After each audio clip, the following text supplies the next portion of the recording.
Are you a holiday lover or a holiday dreader? Imagine that you're sitting at the holiday table. Everything starts out well. Everyone's happy and chatting. The food looks and smells delicious. There's lots of buzz in the air. The kids are well behaved. Everyone's getting along great. And then Uncle Joe starts talking about, or rather arguing about politics. Grandma chimes in with some passive aggressive comment about your life choices. Cousin Billy, who everyone thinks is charming and engaging, all of a sudden makes inappropriate jokes about female anatomy and then scurries off with the little kids. And it's not long before the kids are running around and someone is crying, maybe not even a child. The dishes are piling up, and your mother-in-law has made it very clear that the turkey was too dry and she could have done a better job. And that's just dinner. Meanwhile, you're hiding out in the bathroom thinking, why do I put myself through this every year? I know I'm not the only one who has had holidays turn out that way. They're hard. They're depressing. They're frustrating. But I've learned they don't have to be that way.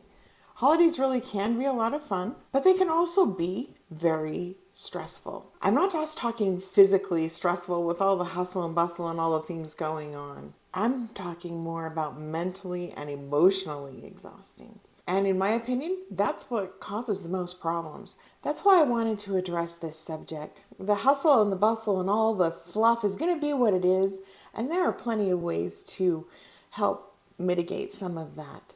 But it's the mental and the emotional exhaustion that are the most crushing and last long after the holidays are over. So I'm going to be sharing some things today to help you manage all of that, to keep things enjoyable, and to be able to truly enjoy and embrace the holiday season and all that comes with them without quite so much fear and dread. Let's get into it.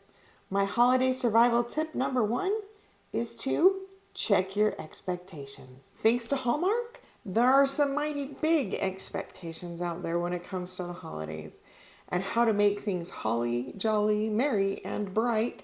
But life isn't a Hallmark movie. The difference between what is reality and what our expectations are is often vastly different. And what lies in between the two is often resentment, disappointment, and contention. All the things that make us dread the holidays. If you want less of those things, however, bringing your expectations closer to what reality is eliminates a lot of that. Expect people to be who they are, not what you want them to be or how you want them to be. If you know Uncle Joe is going to talk politics and you don't want to, or you don't agree with him, simply expect it and make a plan to deal with it. If you know Grandma is going to make some passive-aggressive comments, expect it and make a plan to deal with it. That way when they do happen, you're not going to be caught off guard and you will have prepared in advance how to deal with it.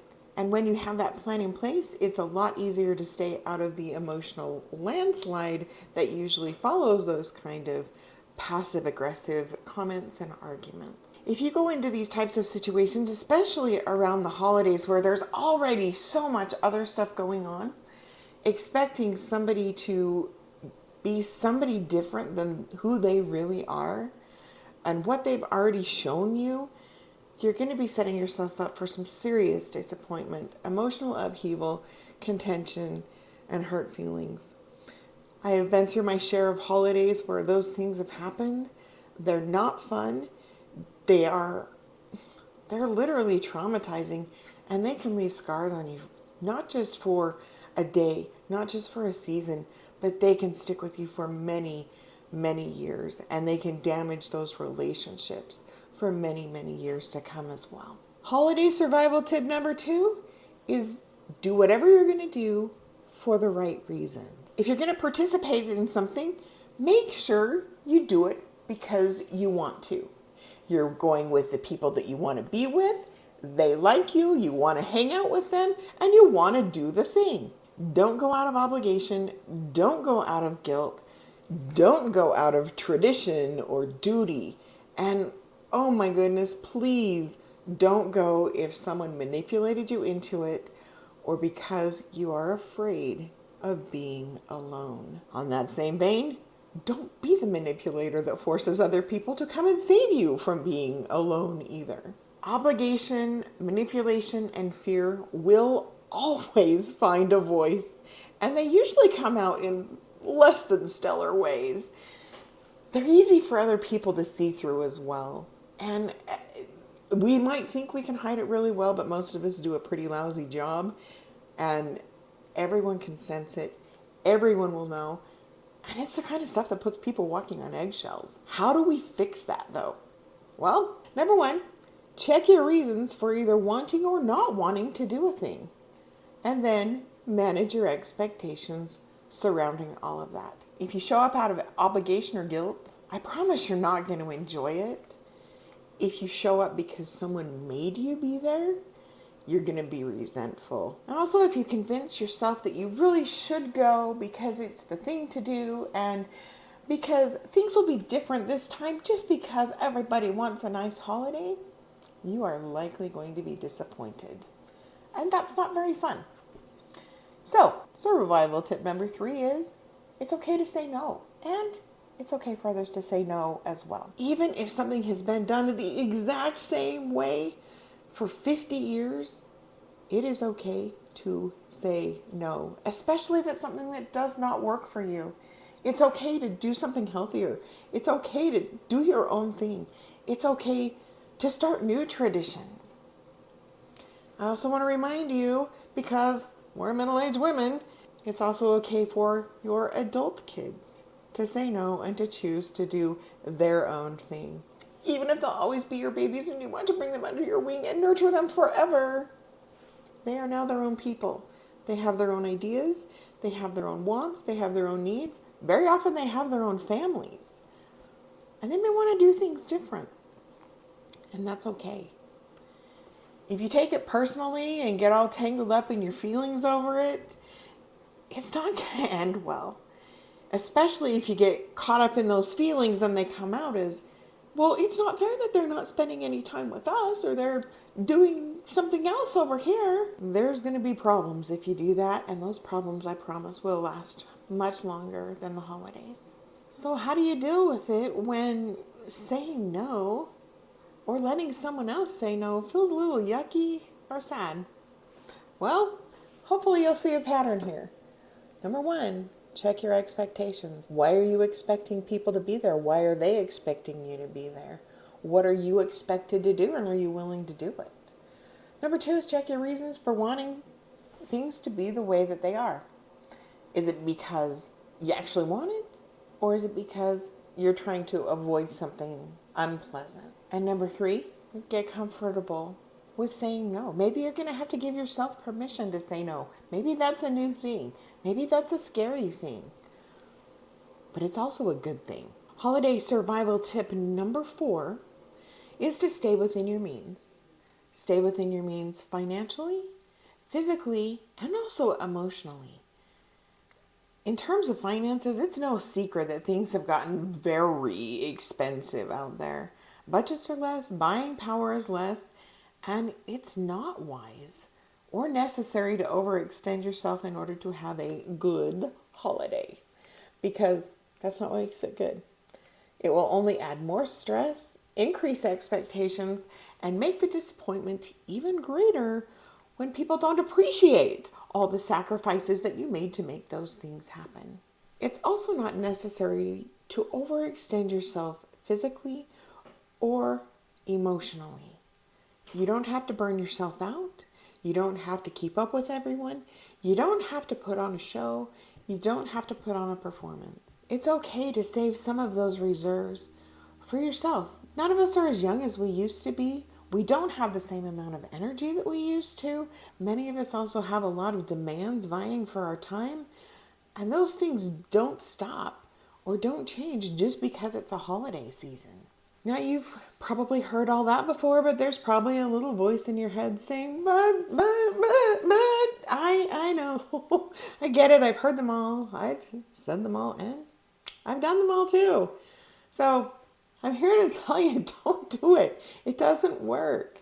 If you're feeling some kind of way over the thought of pulling back and simplifying, ask yourself why.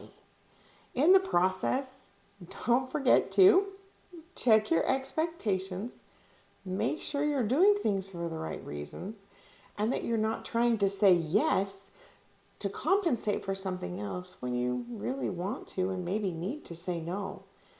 It's important to remember our holidays are our holidays. They don't have to look like anyone else's, and that less is often more, especially in this season of life, because there's more of you to give if there's less stuff. Holiday survival tip number 5 is a famous line from a famous song. Let there be peace on earth and let it begin with me. That song has been around probably longer than most of us have been, and maybe you even started singing it in your head. And if you did, good. Remember it. I think this is something that has gotten very lost in our world today. And it's always easier to see what somebody else needs to do to change the situation rather than what we need to do to change it. But that kind of thinking will not get you where you want to go. The holidays are meant to be a season of joy and celebration. They're meant to be fun, but they don't automatically happen that way.